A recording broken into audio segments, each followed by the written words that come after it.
हमने गुलामी के कालखंड में जो खोया, आज भारत उसे रिनोवेट कर रहा है।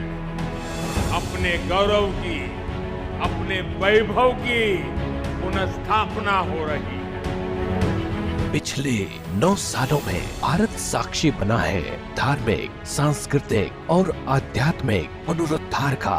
भारत साक्षी बना है पर्यटन क्षेत्र में हो रही क्रांतिकारी प्रगति का।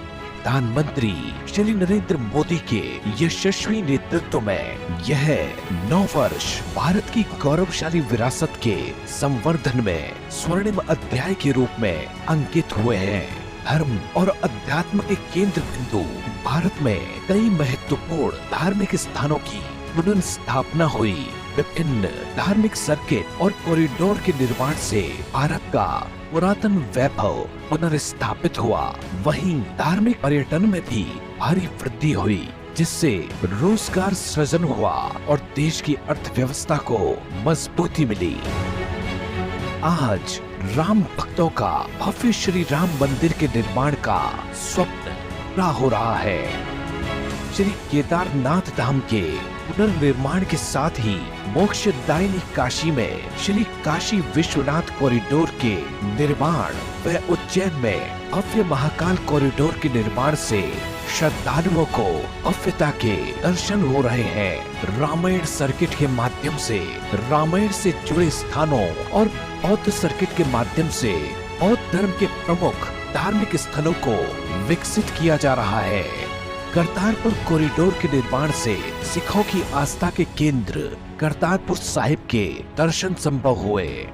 देश के प्रमुख तीर्थ स्थलों व आध्यात्मिक चेतना के केंद्रों के गौरव को पुनः स्थापित करने की दिशा में प्रसाद योजना महत्वपूर्ण भूमिका निभा रही है, जिसके तहत अभी तक 23 राज्यों के 33 प्रोजेक्ट्स पर काम किया गया है। धार्मिक पर्यटन को गति देने के उद्देश्य से लिए गए इन निर्णयों के परिणाम स्वरूप भारत के धार्मिक पर्यटन में ऐतिहासिक वृद्धि दर्ज की गई। इससे भारत ने 2022 में धार्मिक पर्यटन से 1,34,543 करोड़ रुपए की आय अर्जित की।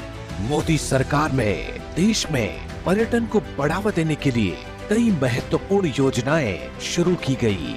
भारत की सांस्कृतिक पहचान और विरासतों को संरक्षित और पुनर्जीवित करने के लिए हृदय योजना की शुरुआत हुई। साथ ही थीम बेस्ड टूरिज्म को बढ़ावा देने के लिए स्वदेश दर्शन योजना के तहत 50 पर्यटन स्थलों को विशेष अभियान चलाकर विकसित किया जा रहा है। सभी के सहयोग से देश की विरासतों को संरक्षित किया जा सके, इसके लिए एडॉप्ट हेरिटेज अपनी धरोहर अपनी पहचान परियोजना की शुरुआत की गई। इस परियोजना के तहत सार्वजनिक क्षेत्र और निजी क्षेत्र की कंपनियों, ट्रस्टों, गैर सरकारी संगठनों के लोगों को स्मारक मित्र बनने के लिए प्रेरित किया गया। साथ ही आदर्श स्मारक योजना के तहत 100 स्मारकों को विकसित किया जा रहा है। 4 धाम यात्रा हो, 12 ज्योतिर्लिंग की यात्रा हो, 51 शक्तिपीठ की यात्रा हो, ऐसी कितनी ही यात्राएं हमारे आस्था के स्थलों को जोड़ती थी। यात्राओं की इस पुरातन परंपरा के बावजूद दुर्भाग्य ये रहा कि इन स्थानों पर समय के अनुकूल सुविधाएं बढ़ाने पर ध्यान नहीं दिया गया।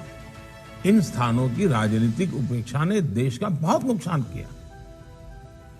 अब आज का भारत इस स्थिति को बदल रहा है। पर्यटन के क्षेत्रों में बेहतर कनेक्टिविटी का विकास हो, इसके लिए हवाई सेवाओं के विस्तार के साथ ही स्पेशल ट्रेनें, वंदे भारत ट्रेनों और रोपवे परियोजनाओं की शुरुआत की गई। पूरे विश्व का ध्यान भारत की ओर आकर्षित हुआ जब भारत में विश्व के सबसे लंबे रिवर क्रूज MV गंगा विलास की यात्रा की शुरुआत हुई। मोदी सरकार में क्रूज टूरिज्म के क्षेत्र में भी भारत ने नए कीर्तिमान स्थापित किए हैं। साथ ही भारत में हेल्थ एंड वेलनेस और रूरल टूरिज्म को बढ़ावा दिया जा रहा है। मोदी सरकार में हुए पर्यटन के क्षेत्र के इस कायाकल्प से घरेलू ही नहीं बल्कि विदेशी पर्यटकों की संख्या में भारी वृद्धि दर्ज की गई। 2014 से पहले जहां विदेशी यात्रियों की संख्या 69 लाख थी, वहीं ये संख्या 2019 में बढ़कर 1.56 करोड़ हो गई। आज प्रधानमंत्री नरेंद्र मोदी जी के दूरदर्शी नेतृत्व में नए भारत का पर्यटन क्षेत्र विकास के नए आयाम स्थापित कर रहा है। धार्मिक स्थलों की आधुनिक स्तर पर हो रही पुनर्स्थापना से वैश्विक पटल पर भारत आकर्षण का केंद्र बनकर उभर रहा है।